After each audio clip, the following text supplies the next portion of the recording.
Halo,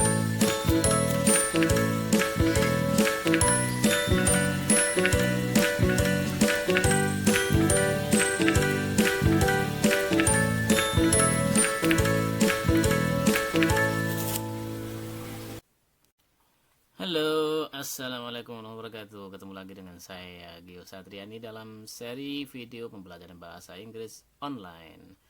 Dan pada video kali ini kita kembali belajar basic vocabulary, ya, kosakata dasar yang sangat penting untuk dikuasai teman-teman agar bisa berkomunikasi dalam bahasa Inggris dengan baik. Alright, kosakata apa yang akan kita pelajari pada video kali ini? Nah, sebelum kita masuk pada materi kosakatanya, saya ingatkan lagi bagi teman-teman yang belum subscribe, silakan klik tombol subscribe-nya terlebih dahulu ya. Dan juga jangan lupa nyalakan tombol loncengnya agar teman-teman tidak ketinggalan materi video-video bahasa Inggris yang lain yang akan selalu saya upload untuk teman-teman semuanya.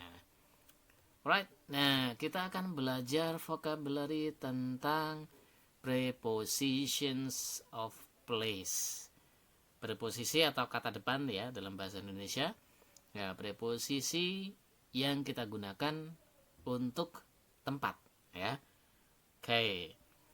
Ini penting sekali apabila teman-teman ingin bercerita atau mendeskripsikan tentang tempat ya, atau menunjukkan posisi atau letak sesuatu. Nah, maka teman-teman pasti perlu yang namanya preposition of place ini.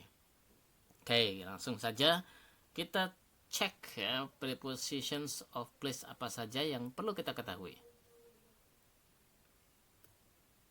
Oke, ini yang pertama yaitu in ya. In. Cara bacanya in. Apa artinya? In ini bisa diartikan di atau di dalam ya. Jadi bisa bermakna di, bisa bermakna di dalam. Pada konteks yang lain bisa saja artinya bukan di dalam ya.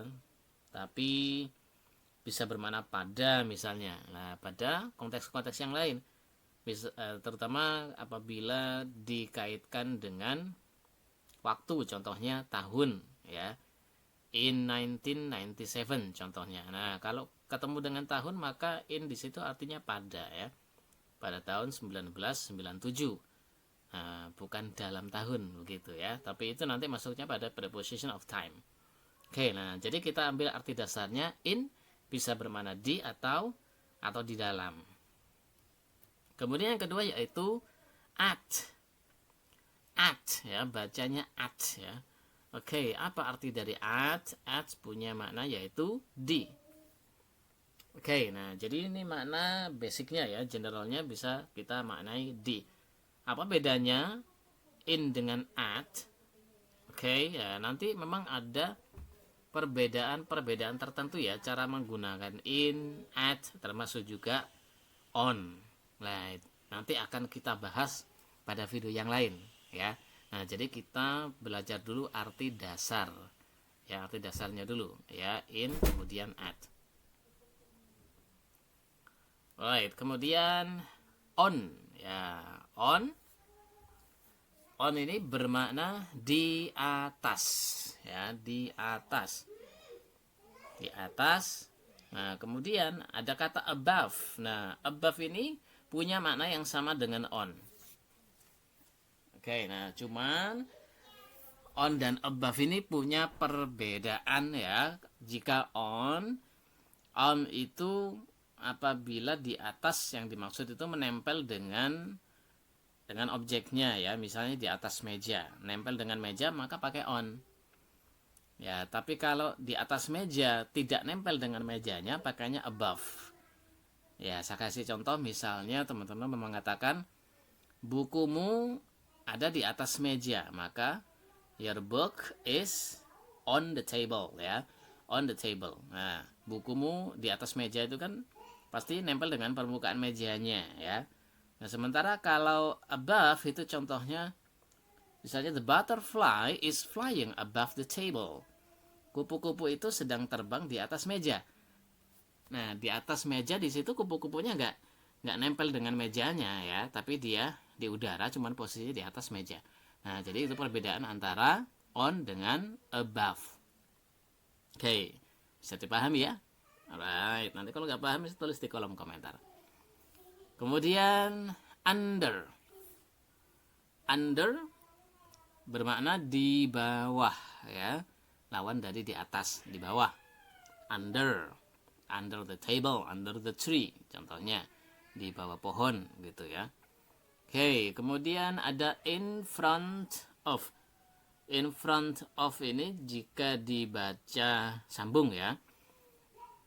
Kalau dibaca satu-satu, in front of, nah boleh disambung menjadi in front of atau in front of ya. Kalau dibaca in front of berarti T yang terletak setelah N ya, ini, nah itu seolah-olah dihilangkan, in front of. Boleh dibaca seperti itu, boleh juga tetap ada T-nya, in front of. Oke, boleh juga dibaca satu-satu, in front of. Cuman dalam bahasa speaking ya, dalam komunikasi yang agak cepat biasanya cenderung disambung. Nah, apa arti dari in front of? In front of bermakna di depan ya, di depan. Kemudian behind. Behind. Nah, behind ini bermakna di belakang. Ya, di belakang, lawan dari depan ya, behind. Bukan behind ya, tapi behind. Oke, kemudian beside. Oke, beside artinya di samping. Ya, di samping. Beside di sini tidak pakai s ya. Ada beside yang pakai s. Itu nanti artinya punya makna yang sedikit berbeda dengan di samping ya. Kalau diberi s, besides itu tulisannya. Nah, itu bermakna selain itu. Itu nanti masuk pada conjunction ya. Oke. Kemudian between. Oke, between. Between bermakna di antara. Ya, di antara. Di antara Jakarta dan Surabaya. Between Jakarta and Surabaya misalnya. Di antara kau dan aku. Nah, between you and me contohnya. Oke, kemudian among. Oke, among artinya apa among? Di antara juga. Apa bedanya? Biasanya apabila kita menggunakan between, nah ini kita memaksudkan di antara dua objek ya. Misalnya di antara kamu dan aku. Nah, kan cuma ada dua, kamu dan aku. Between you and me. Nah, tapi kalau among ini di antara sekitaran banyak objek. Ya, misalnya kamu adalah yang paling pandai di antara teman-temanmu. Berarti you are the smartest among your friends gitu. Karena temannya nggak cuma satu, begitu ya. Nggak cuma dua. Nah, tapi ada banyak, maka kita pakai among ya, di antara objek yang banyak gitu ya. Kalau between di antara dua objek saja. Right? Nah, jadi ini 10 prepositions of place yang sangat penting untuk kita kuasai agar kita bisa bercerita, terutama ketika mau mengungkapkan posisi-posisi benda, mendeskripsikan tempat begitu ya. Nah, dengan lebih baik. Gitu ya. Oke, nah jika ada yang masih dibingungkan ya, masih belum dipahami, teman-teman bisa tulis di kolom komentar. Alright, kita ketemu lagi di video berikutnya. Thank you.